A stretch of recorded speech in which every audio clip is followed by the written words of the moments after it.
नमस्कार दोस्तों, चौथे टी20 मुकाबले के एक ओवर में 3 विकेट गिरने के बाद भारतीय टीम बुरी तरह लड़खड़ा गई थी। लेकिन फिर उसके बाद शिवम दुबे और हार्दिक पांड्या की तूफानी बल्लेबाजी ने भारतीय टीम को इस मैच में वापसी कराई। लेकिन फिर उसके बाद इंग्लैंड के सलामी बल्लेबाज फिल सॉल्ट और बेन डिकेट ने इंग्लैंड को तूफानी शुरुआत दिलाई। लेकिन फिर उसके बाद इंग्लैंड के सलामी बल्लेबाज बेन डिकेट और फिल सॉल्ट का आया तूफान। लेकिन पावर प्ले समाप्त होने के बाद भारतीय टीम के गेंदबाजों ने इस रोमांचक मुकाबले में क्या जबरदस्त वापसी की। तो क्या है चौथे टी20 मुकाबले का पूरा हाईलाइट बताएंगे दोस्तों अपने इस वीडियो में। यदि आप भी शिवम दुबे और हार्दिक पांड्या को भारत का शानदार बल्लेबाज मानते हैं तो वीडियो को एक लाइक और चैनल को सब्सक्राइब जरूर कर लीजिएगा। दोस्तों, चौथे टी20 मुकाबले में इंग्लैंड ने टॉस जीतकर पहले गेंदबाजी करने का फैसला किया। वहीं भारतीय टीम की तरफ से संजू सैमसन और अभिषेक शर्मा मैदान पर आए। लेकिन भारतीय टीम की शुरुआत बेहद ही खराब रही। पहले ओवर में भारतीय टीम 12 रन बनाने में सफल रही। लेकिन फिर उसके बाद संजू सैमसन 1 रनों के निजी स्कोर पर आउट हो जाते हैं और भारतीय टीम को 12 रनों पर पहला बड़ा झटका लगता है। फिर अगले ओवर में तिलक वर्मा आते ही 0 रनों पर बाउंड्री पर कैच थमा बैठे।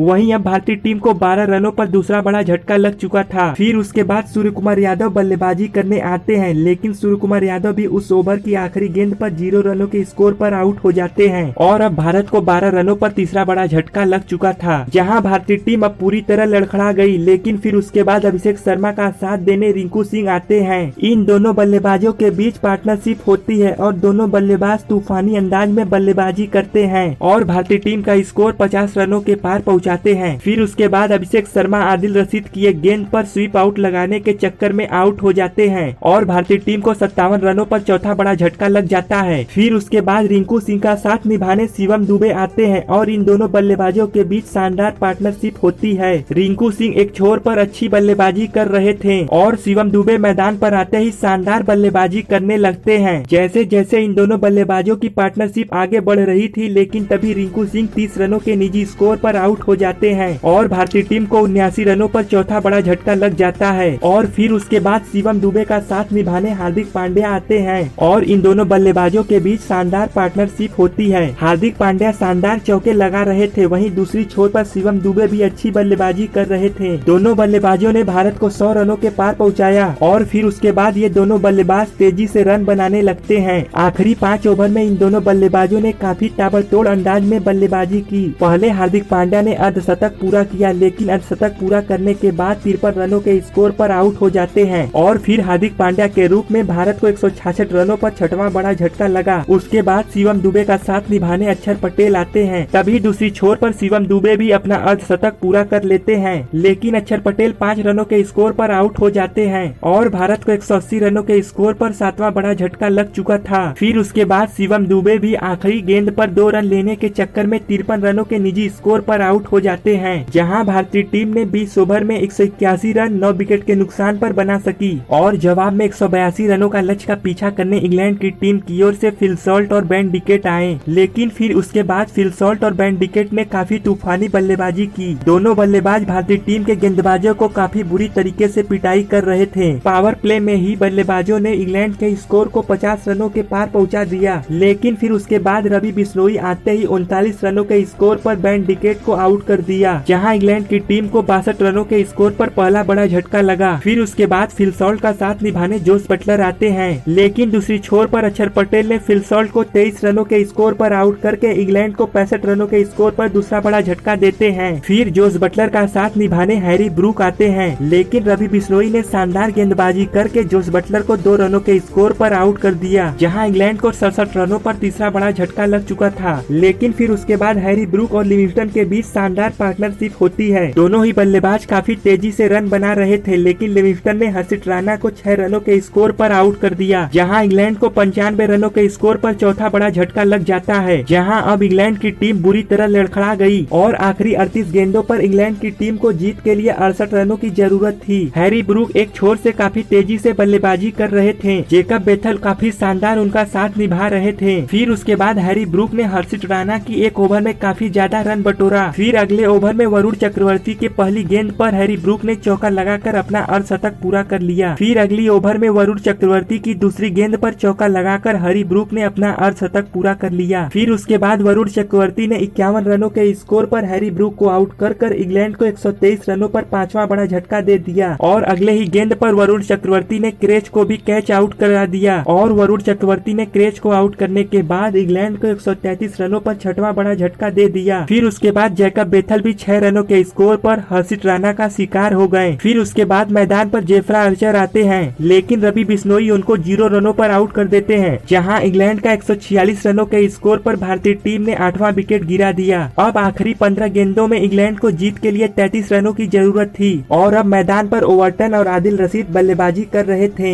और अब आखिरी 2 ओवर में इंग्लैंड की टीम को जीत के लिए 25 रनों की जरूरत थी, लेकिन हर्षित राणा ने 19वें ओवर में काफी शानदार गेंदबाजी की, जिस वजह से आखिरी ओवर में इंग्लैंड की टीम को रोमांचक मुकाबले में जीत दर्ज करने के लिए 19 रनों की जरूरत थी और अब इंग्लैंड की टीम पूरी तरह प्रेशर में आ चुका था। आखिरी ओवर में भारतीय टीम ने इस रोमांचक मुकाबले में जीत दर्ज कर इस सीरीज पर 3-1 की बढ़त बना ली। दोस्तों, यदि आप भी शिवम दुबे और हार्दिक पांड्या की तूफानी बल्लेबाजी से काफी खुश है तो वीडियो को लाइक कर चैनल को सब्सक्राइब जरूर कर लीजिएगा।